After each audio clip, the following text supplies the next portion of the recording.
Premier fait. Les gènes ne donnent pas d'ordre direct, mais pilotent la vie par une mise en scène subtile de l'expression. À l'intérieur d'une cellule, les mêmes 20 000 gènes codant pour des protéines sont lus différemment. Dans un neurone, certaines pages sont ouvertes, dans une cellule hépatique, d'autres complètement différentes, et dans une cellule souche, presque tout le scénario reste fermé pour l'instant. Au pupitre, il y a les promoteurs, les amplificateurs et les silenciateurs. Des segments d'ADN auxquels se fixent des protéines régulatrices qui décident à quel point un gène sonne fort. La majeure partie du génome est constituée de ces champs régulateurs, et non d'instructions pour les protéines, et ce sont eux qui définissent le rythme du développement, la réaction au stress, l'adaptation à l'alimentation et aux maladies. Par-dessus l'ADN se trouve l'épigénétique. Les étiquettes méthyle et les modifications chimiques des histones modifient l'accès aux gènes sans changer le texte.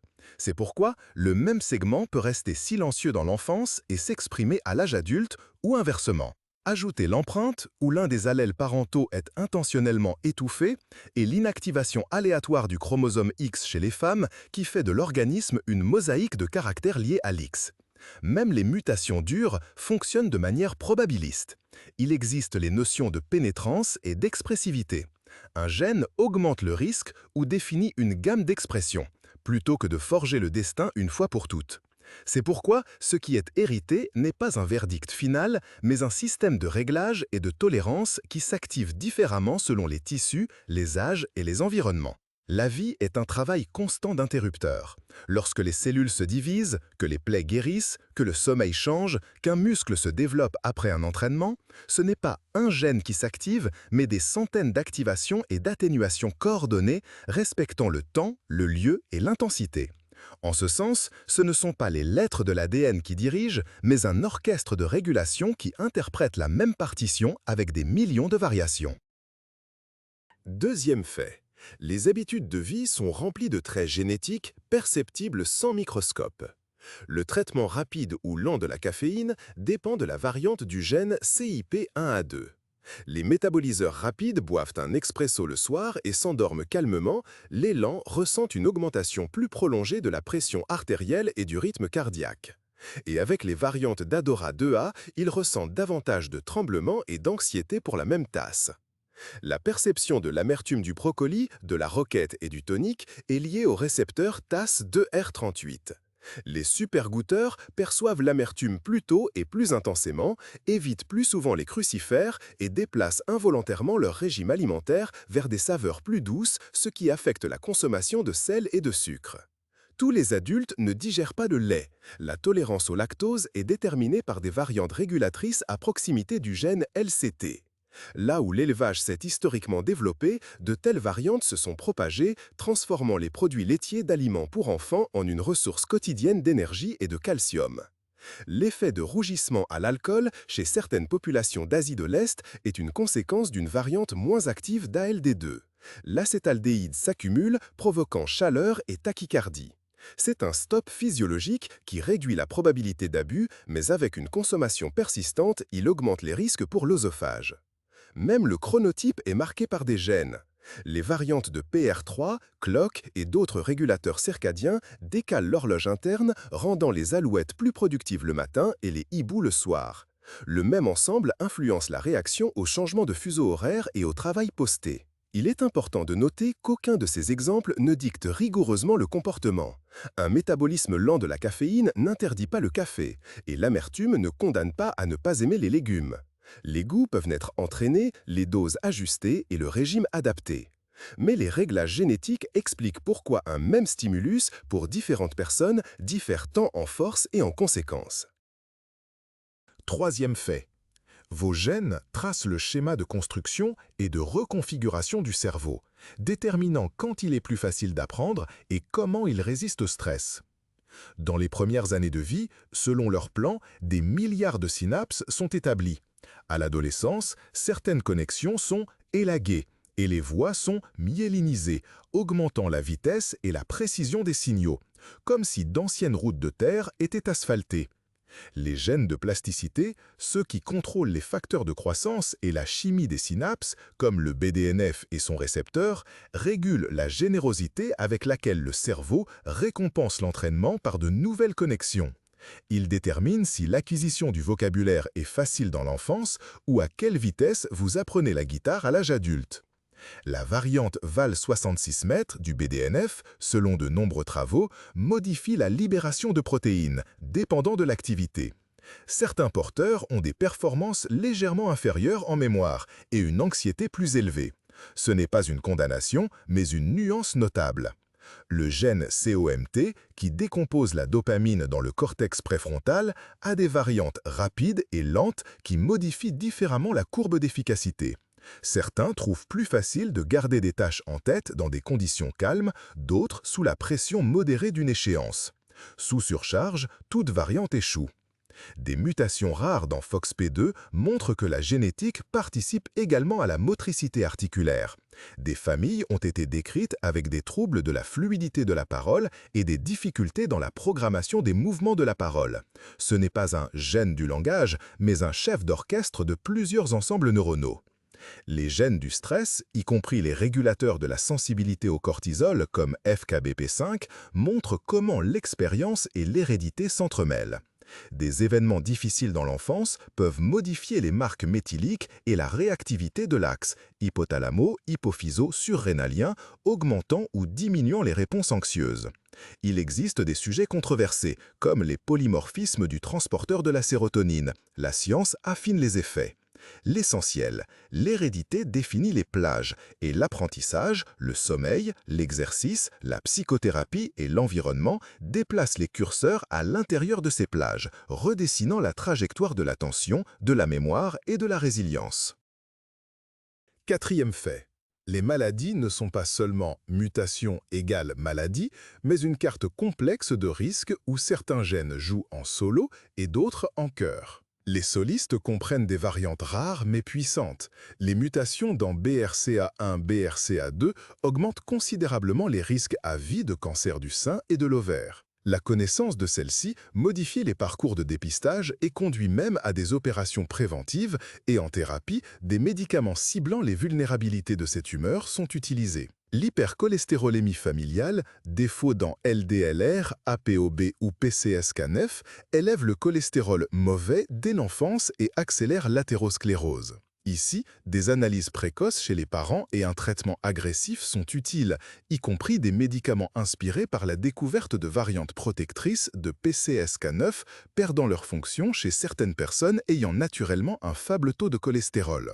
Il existe également des ombres de probabilité, risques polygéniques, où des centaines et des milliers de variantes faibles s'additionnent. Chez une petite proportion de personnes, leur somme pour l'infarctus, le diabète ou certains cancers est comparable à des défauts monogéniques rares et cela déplace non pas le sera, ne sera pas, mais l'âge de début et la force des facteurs externes nécessaires à la manifestation de la maladie. Un domaine particulier est la pharmacogénétique. La présence d'HLA B5701 prédit une hypersensibilité sévère à un médicament antiviraux. HLA B1502 chez certaines populations asiatiques est associé à un risque de réaction cutanée dangereuse à certains antiépileptiques. C'est pourquoi un test est recommandé avant la prescription. Dans la vie quotidienne, le test génétique le plus accessible est l'anamnèse familiale. Infarctus précoce chez les proches, cancer récurrent, cholestérol anormalement élevé indiquent où effectuer des contrôles plus tôt et plus souvent. Et pourtant, même un risque héréditaire élevé reste une scène pour le choix. L'alimentation, l'exercice, le sommeil, l'arrêt du tabac et les bilans de santé opportuns déplacent sensiblement les chances, car les gènes définissent la configuration de base et le mode de vie, la trajectoire sur cette carte. Cinquième fait. La génétique sportive n'est pas un passeport pour les champions ni une interdiction de réussir, mais un ensemble de traits sur lesquels un entraîneur peut travailler plus précisément. La protéine ACTN3, située dans les disques Z des fibres musculaires rapides, n'est pas synthétisée chez certaines personnes en raison d'une variante avec arrêt prématuré. Ces muscles se comportent de manière un peu plus endurante, économisant la phosphocréatine et maintenant des rythmes moyens plus longtemps, tandis que les porteurs de la variante active se rencontrent plus souvent chez les sprinters et les sauteurs. Le polymorphisme ACE, lié à l'activité de l'enzyme de conversion de l'angiotensine, a été corrélé dans certaines cohortes. L'allèle I est plus fréquent chez les lanceux d'endurance, l'allèle D chez les disciplines de force. Les effets sont minimes, mais sur de longues distances, ils confèrent un avantage statistique. Il existe des maillons faibles dans le tissu conjonctif. Les variantes de col5A1 et des collagènes voisins modifient l'élasticité des tendons et le risque de tendinopathie d'Achille. Pour un tel athlète, il est plus utile de doser la pliométrie et de prêter attention aux charges excentriques. En altitude, les gènes de réponse à l'hypoxie entrent en jeu. Régulateurs de la voie HIF, EPO, EPAS1, les populations qui ont vécu pendant des siècles dans un air raréfié ont développé une stratégie plus économique pour le transport de l'oxygène, évitant une coagulation sanguine excessive. Des mutations rares dans MSTN, myostatine, démontrent un limitant de croissance musculaire retiré. Mais dans la vie ordinaire, la croissance et la force résultent de dizaines de régulateurs et de signaux de charge. Chez certains, les programmes d'entraînement provoquent une luxuriante réponse d'hypertrophie. Chez d'autres, elle est plus modeste, mais la capillarisation et les mitochondries se développent mieux. Les marqueurs inflammatoires, comme l'IL6, peuvent prédisposer à une courbature prolongée et à une récupération lente, ce qui signifie non pas impossible, mais il faut être plus malin. Répartition judicieuse des intensités, sommeil, protéines, fer, contrôle du volume. De là découle la personnalisation. 2 coureurs ayant le même temps sur 5 km bénéficient différemment du travail de force, des intervalles ou de la montagne. La génétique suggère où déplacer les accents, mais le résultat final est toujours forgé par les kilomètres et les années. Le 6e fait. Les traits de caractère et les inclinations ne sont pas non plus une pièce de monnaie avec pile ou face, mais un spectre dans lequel l'héritabilité fournit le cadre et l'expérience colore le tout. Les études sur les jumeaux montrent que, pour de nombreux traits comportementaux, la contribution des différences génétiques est perceptible, mais loin d'être complète. Et il n'existe pas de gène spécifique de courage ou de générosité. Il existe des associations faibles et contextuelles. Des variations dans les récepteurs de la dopamine, par exemple DRD4, ont été liées à la recherche de nouveautés. Mais l'effet est fluctuant et dépend fortement de l'environnement et de la méthodologie d'évaluation. Des variantes du récepteur de l'ocytocine, OXTR, sont apparues dans des travaux sur l'empathie et la confiance. Cependant, le même allèle dans une famille chaleureuse et de soutien confère une sensibilité sociale plus subtile, tandis que dans une famille défavorisée, il entraîne une vulnérabilité à l'anxiété et à la distanciation. La célèbre histoire de la MAOA et de l'agressivité concerne en réalité l'interaction avec un traumatisme précoce. Sans environnement défavorable, le génotype prédit à peine le comportement et ne convient certainement pas à des étiquettes ou à des conclusions juridiques. Même le succès scolaire est désormais décrit par des indices polygéniques. Ceci n'explique qu'une partie de la dispersion et reflète partiellement la tutelle génétique, c'est-à-dire comment les traits parentaux créent un environnement propice à l'apprentissage à la maison. Enfin, la réactivité au stress et le contrôle de soi ne sont pas des statuts.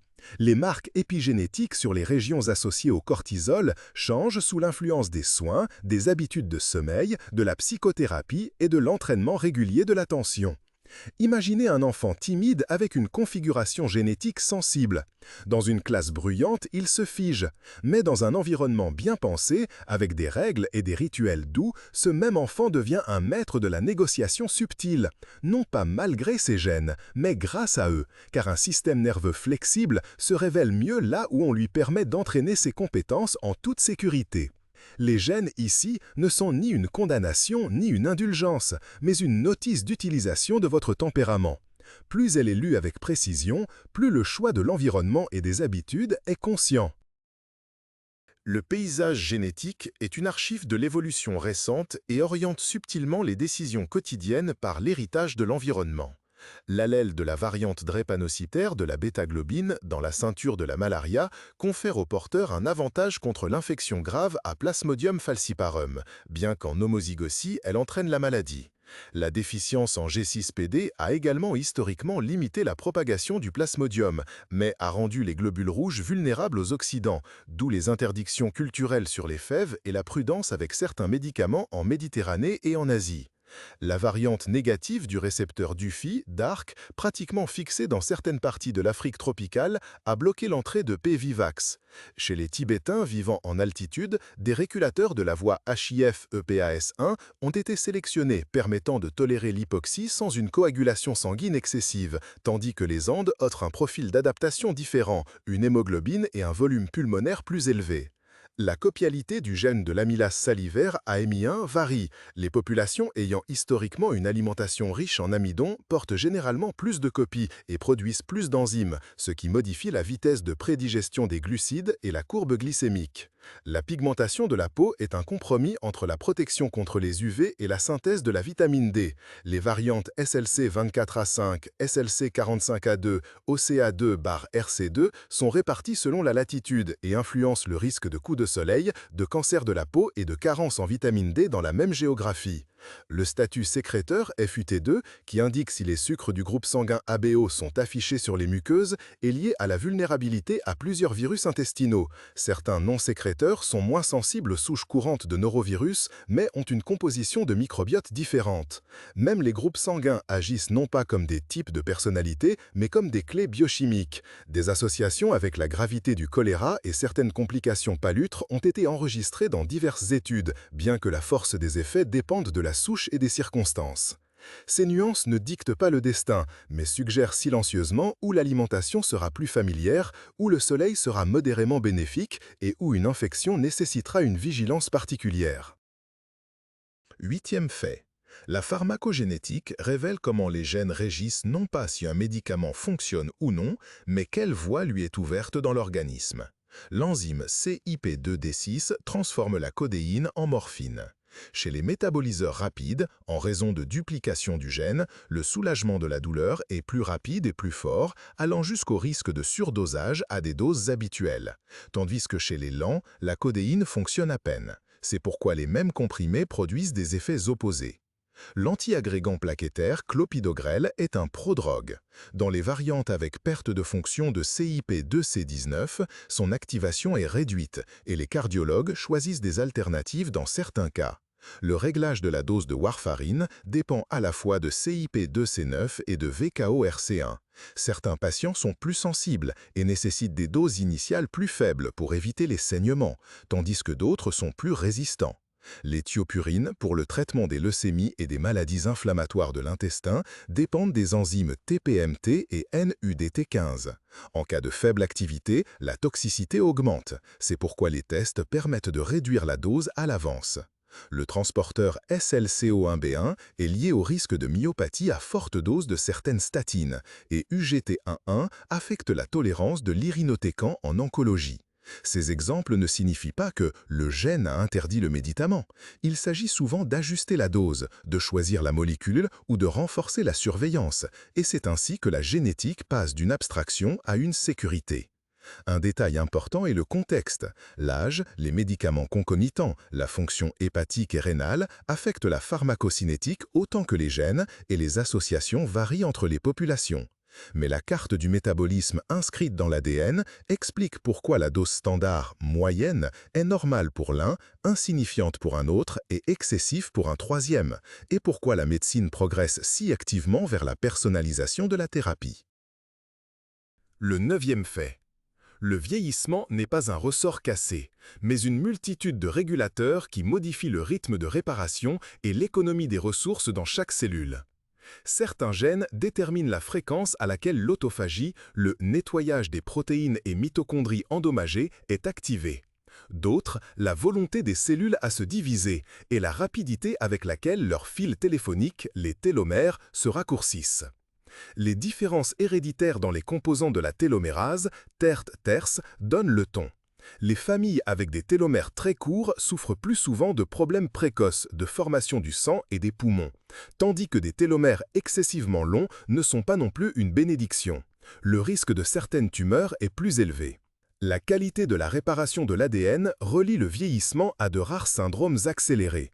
Des mutations dans WRN, LMNA ou des voies associées entraînent une usure prématurée et dramatique des tissus et montrent le coût des pannes accumulées. Au niveau du métabolisme énergétique, les nœuds de signalisation IGF-1/mTOR/AMPK sont importants. Le compromis évolutif, croître maintenant ou économiser et durer plus tard, est réglé génétiquement, et c'est pourquoi les études de population font sans cesse ressurgir des variantes dans FOXO3 chez les personnes âgées, et dans le métabolisme lipidique, des changements dans CETP qui affectent le profil du cholestérol bon et mauvais. La possession de l'allèle E4 dans APO augmente sensiblement le risque de maladie d'Alzheimer et modifie la réponse du cerveau au traumatisme et au sommeil. Mais là encore, il s'agit de probabilité, pas de destin. Chez certains, l'E4 restera en arrière-plan jusqu'à un âge avancé. Chez d'autres, il jouera plutôt en combinaison avec des facteurs externes. L'ADN mitochondrial accumule des fautes de frappe au fil des ans, et son ensemble, nous le recevons uniquement de notre mère, de sorte que la ligne maternelle se manifeste parfois dans l'endurance, la thermorégulation et la vitesse de fatigue. Ce qui est important, c'est autre chose. Le réglage génétique de base rend l'organisme plus ou moins sensible au mode de vie. Le même manque de sommeil, pour l'un, se traduira par une inattention à court terme, pour l'autre par un déclin cognitif notable. La même apport calorique d'un régime alimentaire, avec différentes variantes de gènes du métabolisme lipidique, se reflète différemment sur le taux de triglycérides. Les gènes ne fixent pas de date sur le passeport, ils définissent des plages de rythme d'usure et d'efficacité de réparation. À l'intérieur de ces plages, le mouvement régulier, le cycle de lumière, la nutrition et les liens sociaux qui, paradoxalement, influencent les marqueurs biologiques du vieillissement non moins que les interrupteurs moléculaires, déterminent beaucoup. 10e fait. L'immunité est un domaine où l'unicité génétique s'exprime particulièrement fortement au quotidien.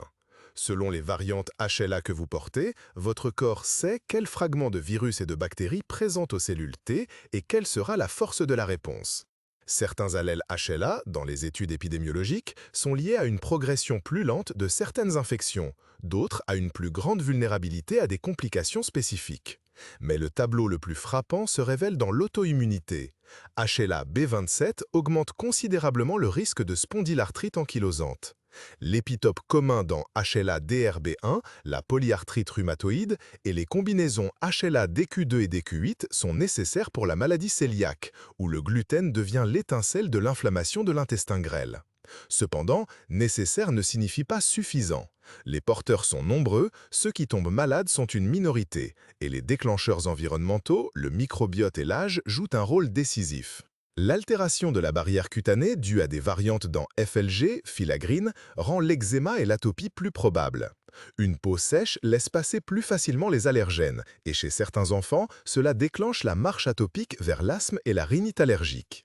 La génétique affecte même la réponse au vaccin. Les différences dans les HLA et dans les récepteurs innés de reconnaissance, comme les TLR, expliquent en partie pourquoi une personne, après une vaccination contre l'hépatite B, obtient des titres d'anticorps élevés, tandis qu'une autre a besoin d'une revaccination.